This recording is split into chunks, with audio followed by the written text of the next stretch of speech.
Hi friends, welcome to my dreams world. లోపల సంయు సంజయ్లను అలా చూసిన ఆయన సంజయ్తో, సార్ ముందు మీరు కూర్చోండి. సంయు వైపు చూసి, మేడం మీరు కూడా. అది ఆఫీస్ రూమ్ కావడంతో జడ్జి గారు కూర్చోవడానికి ఒక చైర్, మధ్యలో టేబుల్, దాని మీద ఫైల్స్, ఎవరైనా వస్తే కూర్చోవడానికి ఆపోజిట్లో ఇంకో 3 చైర్స్ ఉన్నాయి. ఆయన చెప్పగానే సంయు కూర్చుంది. సంయు పక్క చైర్ వదిలి నెక్స్ట్ చైర్లో కూర్చున్నాడు. మేడం గారు ఇంకో 5 నిమిషాల్లో వస్తారు అని చెప్పేసి వెళ్ళిపోయారు ఆయన. అది ఏసీ రూమ్ కావడంతో చాలా చల్లగా ఉంది. ఇద్దరి మనసులో మాత్రం వేడిగా ఉంది. సంజయ్ ఫోన్ తీశాడు. సంయు రూమ్ని పరిశీలిస్తోంది. వాల్ పెయింటింగ్స్, అల్మారాలో ఫైల్స్ అలా చూస్తూ చూస్తూ సంజయ్ మీద ఆగిపోయాయి చూపులు. వద్దు వద్దు అని అనుకుంటూనే సంజయ్ని గమనిస్తోంది. క్రాఫ్ మాత్రం బాగా ఒత్తుగా పెరుగుతుంది వెదవకి. అబ్బో, యాపిల్ ఫోన్, వాచ్, అంతేలే, అలా ఉంటే కదా లేడీ ఫ్యాన్స్ అందరూ ఎగబడతారు. సంజయ్కి అర్థమైంది. ఈ పొట్టి పిశాచి నా వైపే అలాగే చూస్తోంది ఏంటి? అవును, దీని బాబు రాలేదేంటి? అసలు విడాకులు వస్తే చూసి సంతోషించే మొదటి వ్యక్తి ఆయనేగా. ఈ జడ్జి గారు ఏమి అడుగుతారో, ఉన్నది ఉన్నట్టు చెప్తే ఈ డిప్పమొహం ఏమంటాడు? నేనేమి డిప్పమొహం కాదు అనేశాడు పైకి. సంయు గతుక్కుమంది. వీడికి నా మనసులో ఉన్నవి ఎలా తెలుస్తాయి? ఎందుకంటే నీ మనసులో ఉంది సంజయ్ గారు కాబట్టి. అబ్బా మేడం, తొందరగా వస్తే బాగుండు. వీడి పక్కనే ఉంటే నాకు చాలా ఇబ్బందిగా ఉంది. నాకు అలాగే ఉంది. నువ్వు పక్కన ఉంటే నాకు ఈ ఏసీ రూమ్లో కూడా ఎండాకాలం ఎడారిలో కూర్చున్నంత ఫీలింగ్ వస్తుంది. అంత ఇబ్బంది పడుతూ ఇంకా ఎందుకు ఉండటం? బయటకు వెళ్ళి తగలెడొచ్చుగా. సంజయ్ ఫోన్ పక్కన పెట్టి, నాకు తెలుసు ఎక్కడ ఉండాలో, నువ్వు మాత్రం హద్దుల్లో ఉండు. నువ్వు హద్దుల గురించి నాకు చెప్తున్నావా? ఇంకా నయం. ఏయ్, ఏంటి ఎక్కువ మాట్లాడుతున్నావు? ఛీ, నీతో నాకేంటి? I hate you. అవునే, నేనే నిన్ను ఇంకా తలుచుకుంటూ మర్చిపోలేక ఇలా వచ్చా. మొహం చూడు, పొట్టి రాక్షసి. నువ్వే కాదు, ఐ హేట్ యూ టూ. నేను పొట్టి రాక్షసా? నువ్వే 6 అడుగుల టార్జాన్. కాదు కింగ్ కాంగ్. సంజయ్ పైకి లేచి, ఏయ్ కొట్టానంటే ముక్కు మొహం ఏకమవుతాయి. సంయు కూడా పైకి లేచి, ఏది కొట్టు చూద్దాం అంటూ చైర్ మీద ఎక్కి నిల్చుంది. చూసావా, నన్ను కొట్టాలంటే నువ్వు కుర్చీ ఎక్కాలి, నాకు ఆ అవసరం కూడా లేదు అంటూ మధ్యలో ఉన్న చైర్ పైకి లేపాడు. దీన్ని పెట్టి కొడితే అనగానే సంయు చుట్టూ వెతుకుతూ ఏం దొరక్క ఆ టేబుల్ మీదకి ఎక్కి తను కూర్చున్న కుర్చీని ఎత్తి, ఏది వేయి చూద్దాం అని తన చేతిలోకి చైర్ని సంజయ్ చేతిలోని చైర్ మీదకి విసిరైపోయింది. ఇదంతా పక్క రూమ్లో వెబ్కామ్ ద్వారా జడ్జి గారు చూస్తున్నారని తెలియదు ఈ టింగరిగాళ్ళకి. ఆమె పక్కనే ఉన్న స్వాతితో, నేను ఇంకాసేపు ఆగానంటే నీ ఫ్రెండ్స్ ఇద్దరు నా ఫర్నిచర్ ధ్వంసం చేసేలా ఉన్నారు. నువ్వు నేను పిలిచినప్పుడు రా అనేసి వెళ్ళారు. వామ్మో, ఏంట్రా ఇది? అసలు మీ ఇద్దరి మధ్య ప్రేమ ఏమైంది? మీకేం తెలుసు? ఈ 4 సంవత్సరాల నుంచి మీ ఇద్దరిని ఇలా విడివిడిగా చూస్తూ ఎంత బాధపడ్డాను. ఎన్నిసార్లు నచ్చచెప్పాను, విన్నారా? మళ్ళీ నాకే వార్నింగ్స్ ఇచ్చేవారు. ఇప్పటికే చాలా లేట్ అయింది. ఇంకా చూస్తూ కూర్చోను, మీ ఇద్దరిని కలుపుతా. నాకు హెల్ప్ చేసేవాళ్ళు ఉన్నారు అనుకుంటూ ఎవరికో ఫోన్ చేసింది. నేను ఉన్నాను అని మర్చిపోయింది స్వాతి. ఈ స్వాతి ఇంకెవరి దగ్గరో, మీరు ఏం బాధపడకండి, అంతా మనం అనుకున్నట్లే జరుగుతుంది అని ఫోన్ పెట్టేసింది. స్వాతి ఎవరికి ఫోన్ చేసి లైవ్ అప్డేట్స్ ఇస్తోంది? గెస్ చేస్తే కామెంట్ చేయండి. జడ్జి గారు వచ్చేసరికి మన సంయు పాప టేబుల్ మీద చైర్తో, సంజయ్ బాబు కింద చైర్తో, ఆమె ఇద్దరి వైపు కోపంగా చూస్తూ వెళ్ళి తన చైర్లో కూర్చున్నారు. మన క్యూట్ కపుల్ స్టన్ అయ్యారు. ముందు సంయు నెమ్మదిగా టేబుల్ దిగి చైర్ వేసి కూర్చుంది. సంజయ్ కూడా చైర్ కింద పెట్టేశాడు కామ్గా. తన ప్లేస్లో కూర్చున్నాడు. ఇద్దరు ఒక్కసారే సారీ మేడం అన్నారు. ఆమె చూపులు కత్తి కన్నా పదునుగా ఉన్నాయి. ఆమె తల అడ్డంగా ఊపుతూ, మీకన్నా చిన్నపిల్లలు నయం. Shame on you. మీరు గవర్నమెంట్ ప్రాపర్టీస్ని ఇలా ఇష్టం వచ్చినట్లు ధ్వంసం చేస్తే మీ మీద కేసు పెట్టొచ్చు తెలుసా? మీ డైవర్స్ సంగతి అలా ఉంచండి. నేను పెట్టిన కేసులో ఇద్దరు కోర్టుకు వెళ్లాల్సి ఉంటుంది. మళ్ళీ ఇద్దరు ఒకరినొకరు సీరియస్గా చూసుకున్నారు. దొంగ సచ్చినోడా, నీ వల్లనేరా ఇదంతా. మాడిపోయిన మసాలా దోశ మొహం నువ్వు, నీ వల్లనే పొట్టిదానా. సరే మీ ఇద్దరు కోపంగా చూసుకోవడం కొట్టుకోవడం అయ్యాక చెప్తే వస్తాను అంటూ లేవబోయారు. అయ్యో అలాంటిదేం లేదు మేడం. వన్స్ అగైన్ సారీ అని సంయు అనగానే సంజయ్ సైలెంట్ అయ్యాడు. ఆమె టేబుల్ మీద ఫైల్ తీసుకుని ఓపెన్ చేసి చూశారు. సో యు ఆర్ సంజయ్ అని అడిగారు ఫైల్లో పేపర్స్ తిప్పుతూ. మీ పేరు? సంయుక్త. అవునండి. ఆమె పేపర్స్ అన్నీ చూసి ఫైల్ క్లోజ్ చేసి ఇద్దరిని గమనించింది. సంయు చైర్లో ముందుకు కూర్చుని టెన్షన్గా చేతులు రెండు నలుపుకుంటూ ఉంది. సంజయ్ రిలాక్స్గా చైర్లో వెనక్కి కూర్చున్నాడు. సరే ఇంకా విషయానికి వద్దాం. మీ ఇద్దరికి పెళ్ళై ఎంతకాలం అయ్యింది? ఇద్దరు ఒక్కసారే 4 సంవత్సరాల 10 నెలలు అని చెప్పారు. అంటే ఇంతకాలం కలిసే ఉన్నారా? మళ్ళీ ఇద్దరు లేదు మేడం. ఇంతకీ ఎందుకు విడిపోవాలని అనుకుంటున్నారు అని అడిగేసరికి ఇద్దరు సైలెంట్ అయ్యారు. ఆమె ఇద్దరిని గమనిస్తూ ఇలా కాదు కానీ సంజయ్ మీ ఫ్యామిలీ బ్యాక్గ్రౌండ్ చెప్పండి. మా అమ్మ నా చిన్నప్పుడే చనిపోయింది. మా నాన్నగారు ఇంకో పెళ్లి చేసుకున్నారు. వాళ్ళు ఈ మధ్యే నేను బాగా సంపాదించాక నా దగ్గరకు వచ్చారు. 1 మినిట్, వాళ్ళు అంటున్నావు? వాళ్ళు నీకేమి కారా? సంజయ్ తల అడ్డంగా తిప్పుతూ నేను అలా ఎప్పుడూ అనుకోలేదు. మీ నాన్నగారు రెండో పెళ్లి చేసుకోవడం మీకు ఇష్టం లేదు అంతేనా? అవునండి. ఆమె వచ్చిన తర్వాతనే మా నాన్న బిహేవియర్లో మార్పు. ఎంతో ప్రేమగా చూసేవారు. ఆమె చెప్పింది అని నన్ను హాస్టల్లో చేర్పించారు. సంయుకి తెలిసిన విషయమే అయినా సంజయ్ మాట్లాడుతుంటే వినాలి అనిపిస్తుంది. మేబీ సంజయ్ నార్మల్గా మాట్లాడటం చూసి ఇయర్స్ అయింది కదా, అందుకేనేమో. ఓకే, మీ నాన్నగారు మీ దగ్గరే ఉంటున్నారు కదా, ఇప్పుడు ఎలా ఉంది మీ ఇద్దరి రిలేషన్?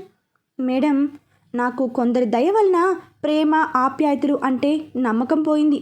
అందుకే నేనేమి అంత రిలేషన్ మెయింటైన్ చేయను ఎవరితోనూ. సంయుకి గుండె కలుక్కుమంది. సరే సంయుక్త, మీ ఫ్యామిలీ గురించి చెప్పండి. ఏముంది, ఓ డొకోటా ఫాదర్, ఇన్నోసెంట్ మదర్, డేంజరస్ బామ్మ, వీళ్ళందరికీ ముద్దుల తోక కార్తిక్. సంయు తన వాళ్ళ డీటెయిల్స్ చెప్పింది. ఓకే, మీ ఇద్దరిది లవ్ మ్యారేజా లేక అరేంజ్డ్ మ్యారేజా? లవ్ మ్యారేజ్ అని సంయు చెప్పింది. అది వినగానే సంజయ్కి కొంచెం బాధ వేసింది. ఓహో, ఎంతకాలం ప్రేమించుకున్నారు? 7 సంవత్సరాలు. ఆమె సంజయ్తో అంతేనా అని అడిగింది. సంజయ్ అవును అన్నట్లుగా తల ఊపాడు. మరి పెళ్ళి పెద్దవాళ్ళే చేశారా? లేదండి, వాళ్ళ ఫాదర్ చాలా కాంప్లికేటెడ్. ఆయనకి ముందు నుంచే నేనంటే ఇష్టం లేదు, అందుకే గుళ్ళో పెళ్లి చేసుకున్నాం అన్నాడు సంజయ్. ఆమె సంయుతో నువ్వు మీ ఇంట్లో ఎవరికీ చెప్పలేదా? మా నాన్నమ్మకు చెప్పాను. మరి మీ పేరెంట్స్కి? నేను ఎంతో నచ్చ చెప్పాను, వాళ్ళు వినలేదు. అందుకని వాళ్ళకి చెప్పకుండా పెళ్లి చేసుకున్నావు. సరే, ఇతని కోసం నీ వాళ్ళని వదులుకున్నావు కదా, మరి ఇతన్ని ఎందుకు వదిలేశావు? సంయుకి ఏం చెప్పాలో అర్థం కాలేదు. తిక్క కుదిరింది టింగరి సన్యాసికి. అలా అడగండి మేడం, ఇలా అడిగేవాళ్ళు లేక ఇది రెచ్చిపోతోంది. ఆమె సంజయ్తో గుళ్ళో పెళ్లి చేసుకున్నాం అన్నారు కదా, సరే ఫ్యామిలీ ఎలా పెట్టారు? అంటే ఎవరైనా హెల్ప్ చేశారా? సంజయ్కి నోట్లో పచ్చి వెలక్కాయ పడింది. అయిపోయాడు. నన్ను చూసి నవ్వుతావా చుంచు మొహంవాడా? చెప్పండి సంజయ్, కాపురం ఎన్ని ఇయర్స్ చేశారు? సంజయ్ ఏమి చెప్పకపోవడంతో సంయు వైపు చూసింది. అది అసలు ఫ్యామిలీ పెట్టాలి అనుకున్నప్పుడే గొడవలు వచ్చి అంటూ ఆపేసింది. కొంపదీసి కాపురమే చేయలేదా? ఇద్దరూ అడ్డంగా తల ఊపారు. అంటే ప్రేమించుకున్నారు, పెళ్లి చేసుకున్నారు, కానీ కాపురం చేయకుండానే విడిపోయారు అంతేనా? ఇద్దరు సైలెంట్గా ఆమె వైపు చూశారు. పోనీ పెళ్ళైనా ఎన్ని రోజులకి ఫ్యామిలీ పెట్టాలనుకున్నారు? పెళ్ళి అయినా 8 నెలలకి మా ఇంట్లో చెప్పాము. ఆ తర్వాత మా ఇంట్లో వాళ్ళు మాకు హెల్ప్ చేయడానికి రెడీ అయ్యారు. సంజయ్ కల్పించుకుంటూ మేడం, హెల్ప్ చేయడం కాదు, చేసినట్లు నటించడం కోసం రెడీ అయ్యారు. అదేం లేదు మేడం, మా డాడీ నిజంగానే అరేంజ్మెంట్స్ అన్నీ చేశారు. నేను మా అమ్మ వాళ్ళతో వెళ్ళి కావలసినవి కొన్నాను. ఓకే, తర్వాత అంటూ సంజయ్ వైపు చూశారు. వాళ్ళ నాన్న నాతో గొడవ పడే ఏ ఛాన్సు వదులుకోడు. నా మీద ఈమె గారికి కల్పించి చెప్పాడు. తను నమ్మింది, నాతో గొడవ పడింది. ఆ టైంలో తనకు యాక్సిడెంట్ అయ్యింది. నేను వెళ్ళి చూశాను, ఎంతో బ్రతిమలాడాను.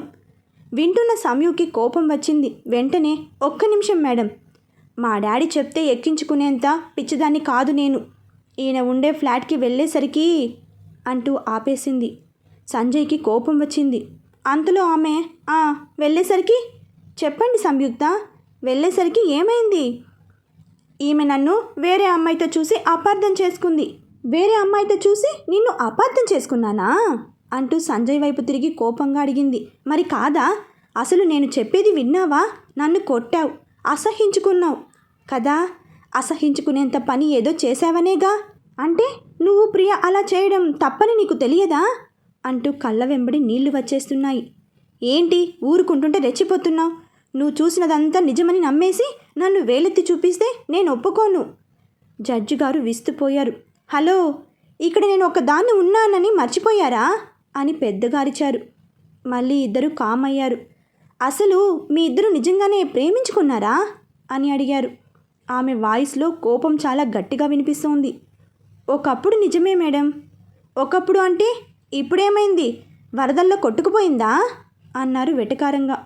ఈయననే చెప్పారు కదా ఎవరితోనో ఉండటం చూసి నేను అపార్థం చేసుకున్నా అని. మీరు చెప్పండి మేడం. ప్రాణం కన్నా ఎక్కువగా ప్రేమించా, తనే నా సర్వస్వం అనుకున్నా. అలాంటిది ఈయన వేరే అమ్మాయితో రొమాన్స్ చేస్తూ ఉంటే నేను అసహించుకుంటే తప్ప అంటూ ఏడ్చేసింది. తన గొంతులో బాధ సంజయ్కి అర్థమయ్యింది. కానీ ఈగో డామినేట్ చేసింది.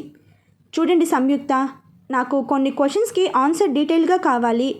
మధ్యలో మీరు మాట్లాడకండి సంజయ్. సంయు కళ్ళు తుడుచుకుంటూ అడగండి మేడం అన్నది. సంజయ్ అసహనంగా కదిలాడు. మీ ఇద్దరిలో ఈ బంధం వద్దు అని ముందుగా ఎవరనుకున్నారు? నేనే. అంటే మీ వారిని అనగానే సంయు ఫేస్లో ఫీలింగ్స్ చేంజ్ అయ్యాయి. అదే సంజయ్ని వేరే అమ్మాయితో చూసి అలా అనుకున్నారా? ఆ అమ్మాయితో చూసి కాదు మేడం, ఆ అమ్మాయికి ఈయనకి మధ్య ఉన్న క్లోజ్నెస్ చూసి. క్లోజ్నెస్ అంటే ఏమనుకుంటున్నారు ఈవిడ? నేను ఎలా కనిపిస్తున్నాను? అది మేడం, కిస్ చేసుకుంటే చూసా అని తలదించుకుంది. సంజయ్ ఏదో చెప్పబోతుంటే ఆమె చేయి చూపించి ఆగు అన్నది. ప్రేమ అయినా పెళ్ళి అయినా నిలబడాలి అంటే నమ్మకం చాలా ముఖ్యం, అవునా కాదా? అవును. మరి అన్నేళ్ళు ప్రేమించుకున్నారు కదా, సంజయ్ ఎలాంటివాడో నీకు తెలియదా? పోనీ అన్ని సంవత్సరాలు తను ఎవరితో అయినా అలా చేయడం చూశారా? సచ్చింది గొర్రె. మేడం మీరు సూపర్. ఆమె సంజయ్తో తొందరపడి నన్ను పొగడకండి, తర్వాత ఫీల్ అవుతారు అనగానే వామ్మో ఇంకేమీ అనుకోను. అంతకుముందు అలా ఎప్పుడు చూడలేదు మేడం నేను. సరే కాసేపు కిస్ చేశారని అనుకుందాం. మరి అలాంటప్పుడు మీరు తనని అలా ఎందుకు చేశావు అని నిలదీయాలి. అంతేకాని ఆ మాత్రానికి విడిపోవాలి అనే పెద్ద నిర్ణయం ఎందుకు తీసుకున్నారు? అది ఒక్కసారే కాదు మేడం, తర్వాత 2-3 సార్లు ఇద్దరిని క్లోజ్గా చూసా. సంజయ్ ఆగలేక, మేడం ఒక అమ్మాయితో నేను క్లోజ్గా ఉంటే నాకు క్యారెక్టర్ లేదని తను ఎలా డిసైడ్ చేస్తుంది? సంజయ్ నువ్వు అలా అంటున్నావు, మరి నేను నీకెంత సపోర్ట్ చేశా ఫైనాన్షియల్గా, మోరల్గా. అలాంటప్పుడు నీ కెరీర్ టర్న్ అవ్వటానికి కారణం ఆ అమ్మాయి అని 1000 మంది ముందు ఎందుకు చెప్పావు? నేను నీ భార్యని కదా. సరే నాకు ఆవేశం ఎక్కువే. మరి నువ్వు? నేను అనుమానించి దూరం అవ్వగానే నన్ను మర్చిపోయి ఆవిడని ఎందుకు హైలైట్ చేశావు అన్నది ఆవేశంగా.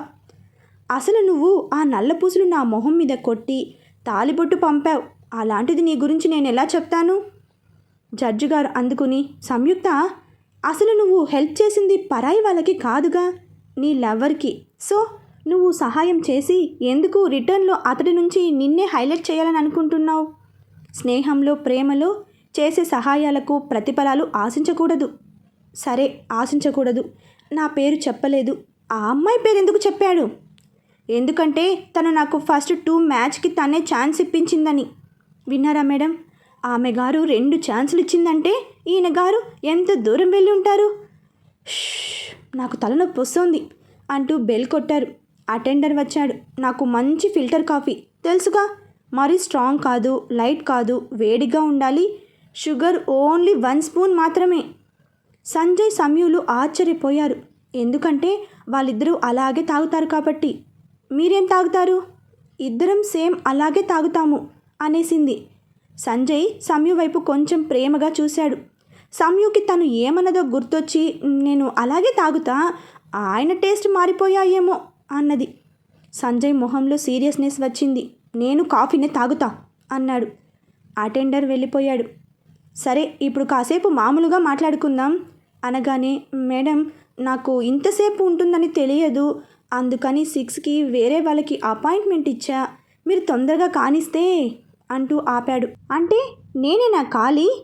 మిస్టర్ సంజయ్, నేనేమి టైంపాస్ కోసం మిమ్మల్ని పిలవలేదు. అసలైతే ఇన్ని క్వశ్చన్స్ అడగాల్సిన అవసరం లేదు. మీ ఇద్దరు విడాకులకి రెడీ అయ్యి వచ్చారు. కారణం తెలుసుకుని కొంతసేపు కన్విన్స్ చేసి వినకపోతే వెంటనే డైవర్స్ అప్రూవ్ చేయొచ్చు. కానీ నేను అలా చేయలేదు. ఏదో చిన్న వయసులోనే ఎంతో సాధించారు. మిమ్మల్ని చాలామంది ఆదర్శంగా తీసుకుంటారు.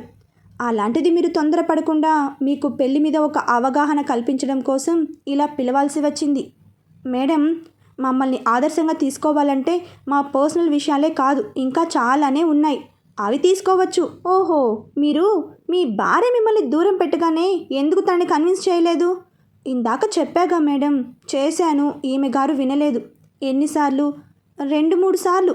ఓహో, తనేమో మిమ్మల్ని వేరే వాళ్ళతో క్లోజ్గా ఉండటం 2-3 సార్లు చూసా అన్నది. అందుకని మీరు కూడా 2-3 సార్లు మాత్రమే కన్విన్స్ చేయడానికి ట్రై చేశారా? ఏం 5-6 సార్లు చేయడానికి మీ ఈగో అడ్డొచ్చిందా? ఈలోపు కాఫీ వచ్చింది. ముగ్గురు కాఫీ తాగుతున్నారు. ఈ గ్యాప్లో వీళ్ళ తోకలు ఏం చేస్తున్నారో చూద్దాం పదండి. వీళ్ళిద్దరూ లోపలికి వెళ్ళిన కొంతసేపటికి క్లర్క్ వచ్చి హరితో, ఎంతసేపని రోడ్డు మీద ఇలా ఉంటారు, లోపలికి రండి అనగానే హరి, భాష ఇద్దరు లోపలికి వెళ్ళారు. ఆయన అక్కడ ఉన్న నైనాని కూడా లోపలికి రమ్మని చెప్పాడు. తను కూడా లోపలికి వచ్చింది. అక్కడ ఉన్న గార్డెన్లో చైర్స్లో హరి, భాష కూర్చుంటే నైనా కాస్త దూరంగా కూర్చుంది. తర్వాత వీళ్ళకి కాఫీ ఇచ్చారు.